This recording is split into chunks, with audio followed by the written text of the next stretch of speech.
నమస్తే, welcome to YOYO TV. CM Jagan పై రాయి దాడి ఘటన టీడీపీ చిక్కుల్లో నెట్టేసిందా అంటే అవుననే సమాధానం వినిపిస్తోంది.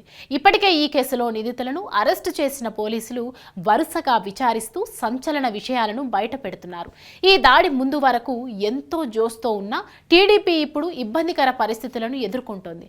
జగన్ పై టీడీపీ నేత దాడి చేయించిందని వైసీపీ నేతలు ఆరోపిస్తున్నారు.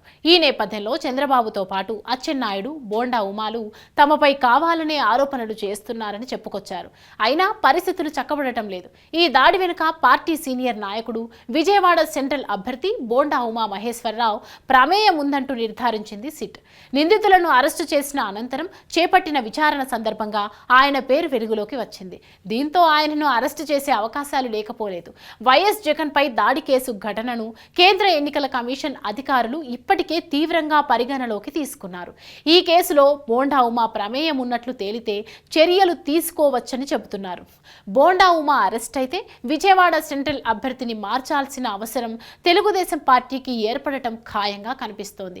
బోండా ఉమాను మార్చాల్సి వస్తే ప్లాన్ బిని సిద్ధం చేసుకుంది తెలుగుదేశం పార్టీ. ఆయనకు బదులుగా వంగవీటి రాధాకృష్ణకు టికెట్ ఇవ్వాలని భావిస్తోంది. ఇప్పటికే బోండా తన నామినేషన్ పత్రాలను సైతం దాఖలు చేసిన విషయం తెలిసిందే. నామినేషన్ పత్రాలను దాఖలు చేయడానికి ఈ నెల 25వ తేదీ వరకు గడువు ఉంది. అలాగే 29 తేదీ వరకు నామినేషన్స్ ఉపసంహరించుకోవచ్చు. ఈలోగా బోండా ఉమా అభ్యర్థిత్వాన్ని మార్చాల్సి వస్తే ఆయన దాఖలు చేసిన నామినేషన్ పత్రాలను ఉపసంహరించుకొని వంగవీటి రాధాతో 25వ తేదీలోగా నామినేషన్ వేయించాలని టీడీపీ ప్లాన్ బిగా పెట్టుకున్నట్టు చెబుతున్నారు.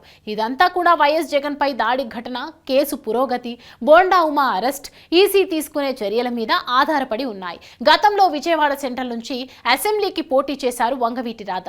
ఓడిపోయారు కూడా. 2009లో ప్రజారాజ్యం తరపున పోటీ చేశారు. కానీ అప్పట్లో కాంగ్రెస్ అభ్యర్థి మల్లాది విష్ణు చేతిలో పరాజయం పొందారు. ఇప్పుడు మరోసారి ఆయనకు ఎన్నికల్లో పోటీ చేసే అవకాశం లభిస్తుందా లేదా అన్నది ఆసక్తి రేపుతోంది.